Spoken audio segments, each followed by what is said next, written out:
you might contrast it with something like term insurance, which generally won't have a cash value. And that's just a pure risk transfer.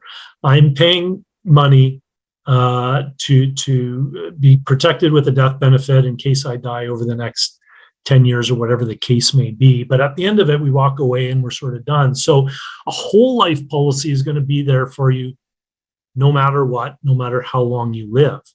And so the way that we price for this is to look at the entire lifespan and set a premium that will effectively build up over time to cover the death benefit. Again, this isn't a lottery, right? And so the money is coming from the policyholders and going back to the policyholders. So if you live to be 100, for example, you've paid for yourself. You've been able to contribute and be protected for all that time. And so what we've done is built up a cash value, and that's really what you've put into the policy after accounting for the risk that you've been sharing along the way.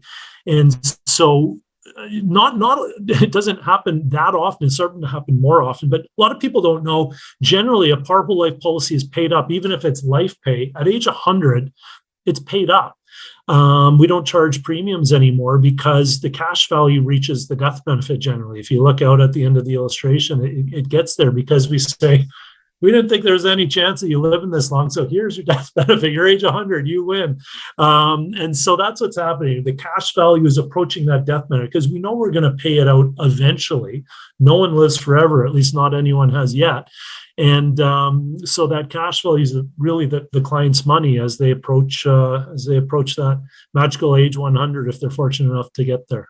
Having a par policy is different. We do hold bonds for the benefit of our par policy holders, but rising interest rates generally are going to be a tailwind for par policy holders because they're long-term investors in interest rates. And so exactly as you described, as our bonds mature, as they pay coupons, as we get new premiums into the account from existing policyholders, those are all being reinvested at higher rates. And so even if you're sitting at home with a bond and you say, well, hang on a second, interest rates went up and the value of my bond went down.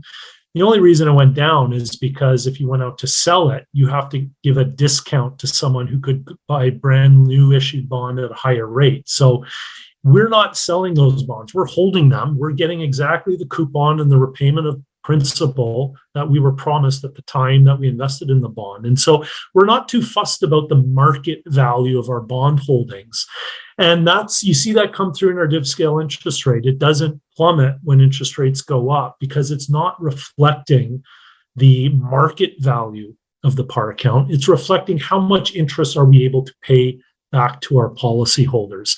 It's more about cash flow over a long time frame and that long-term thinking, the ability to think almost beyond one's own lifespan in the allocation of capital because of that pooled environment. Again, coming back to the law of large numbers, but now, breaking it down into the specifics of a bond portfolio. Yeah, exactly. And so you're going to be investing that monthly or annual premium, whatever the case may be, into a higher interest rate now.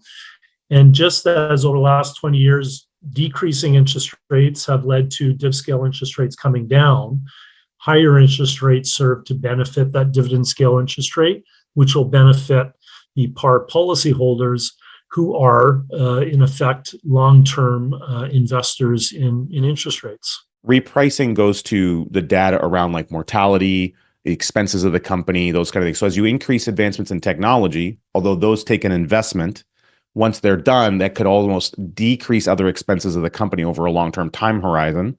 So that's one area of the big pool of what's the profit at the end of the year? Well, it's income minus expenses, and here's some of the expenses. Think about par so let's take that 10-year ago example. We would have thought mortality would be X. Mortality has been improving for probably 100 years or more in the Western world. People are living longer. And so longer life serves to reduce the cost of life insurance or increase the profit of a life insurance issuer. That person who bought their policy 10 years ago, even though they might be thinking, shoot, I missed out, I bought at the higher mortality cost. Don't worry, you bought a par policy. you're getting all the profit we're realizing from the improvements in mortality. So that's the way something like mortality might work. Interest is different. In a par account, we don't have to guess about what interest rates might be in the future. If we're issuing a fully guaranteed product, we're setting that rate once. And interest rates might be higher, might be lower. We're going to have to make decisions around what we think it's going to be for the next 10 or 20 or however long the case may be. Hey, I like free stuff. I hope you like free stuff. In fact, we got something for free you can download right now. It's a copy of our book, Cash Follows the Leader. This book is all about how you can develop uninterrupted daily growth with high cash value life insurance. We explain a ton in there, and we even have some fun images so you can follow along. Go ahead and go to cashfollows.com. That's cashfollows.com and pick up a copy for yourself today. With a par policy, we know that you're going to be contributing into that policy regularly. We're going to have the opportunity to reinvest at whatever interest rates happen to be at the time. And we're also going to be able to pass through that experience to the policyholder in the form of increasing, decreasing dividends, whatever the case may be. And so we don't have to guess at what the interest rate is going to be. When we price a new policy, we give them the current div scale interest rate. That's what we're paying today. And they're jumping into the same pool with the person who bought their policy 10 or 20 years ago. Yeah, fantastic. And then, of course, that circles us back to the contribution principle to some degree. Exactly. And all of those, it's like a circle of all those things kind of happening together and then being assessed one time per year, which I think is really important. Now, dividends themselves are not guaranteed. We can't we can predict the future, but we can't guarantee a future. And one of the things you mentioned is the word experience. So when you're assessing all these things, you're assessing it based on the past, experience being something you already have. So that's important to understand, is that we give, but we don't take away. The second is that they're not guaranteed, and it is important to understand that. But there are a lot of actuaries like myself that are prudently setting expectations and pricing these policies to be sustainable over the long period of time. And so this is something that for us as a mutual, again, our par products are our raison d'etre, you could say. Without a strong par product, what are we? Who are we?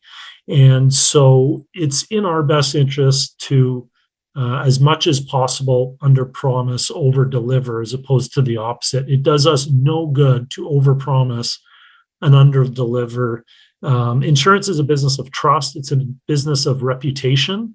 And once you lose your reputation, it's a lot easier to lose than it is to get back. And so the dividends are not guaranteed. They are adjustable. We've seen dividends increase. We've seen dividends decrease over our history. But it is a different thing than, like a stock investment, a stock dividend, which tends to be more volatile. We smooth the experience, a mortality experience, expense experience, investment experience. We smooth that out to create a more stable ride. And so we squirrel away a bit of profit in the good years to help keep things nice and steady and stable in the years that resemble 1936. Hopefully we don't have another one of those. Yeah, that's fantastic. And I love that. And that's part of what makes, attracts me to the system so much, is just, again, it's a system by design. It's pooling things together in free contract voluntarily with other free people, where we have a management team already in place that's done a great job of doing it for a really long time. And, you kind of just can have a lot of peace of mind in that. And I'm curious, a couple of quick more questions for you, Martin. I'd love to know a little bit about this thing called price banding, or, where you have a starting, say, amount of a death benefit you're beginning with. And depending on where that begins, there's almost like some economy of scale that can be created. I think maybe from the life company's perspective, where you can almost also, I kind of refer to it as like going to Costco and you can buy more units at a better price somewhat. And so, I think it's an area that is somewhat misunderstood maybe by the advisory community, and certainly from the general public. Most of them probably don't even know that it exists. No more complex than just the fact there's an expense associated with issuing, managing, maintaining a policy. And the more money that goes into the policy, the more scale, the more economies of scale that occur. And we can pass those savings through to policyholders by banding our price rates, meaning that the rate per thousand generally will decrease over time not over time, but as you increase the size of the policy. What the second piece is that maybe less well understood is that we can build in different assumptions for these different bands as well. So, for example, a lot of studies support the idea that wealthy individuals live longer. And so we can account for potentially a lower mortality rate in the pricing band. So that's a second thing that can serve to influence the rate we set per band on top of several other factors. But expense is certainly the most common one, but there are a few other little hidden things that can impact that rate per thousand as well. Yeah, it's fascinating. I wouldn't have considered that. So I'm really glad I asked that question because that makes a lot of sense to me. There's to a degree of affluence, it makes sense. You may have more financial capital to pay for better medical treatment, or you might have a better life, might eat better quality food. All those things kind of make sense. And plus the idea of, okay, well, managing a policy that's maybe $25,000 in death benefit versus one that's, $1.3 million in death benefit. We obviously get a lot more capital for that. We can give them a discount, but it's also less to manage than we would need a whole bunch of 25,000 ones to get up to that same kind of level, I guess is kind of the concept. So that's really interesting to hear. And I'm totally fascinating. I really appreciate it.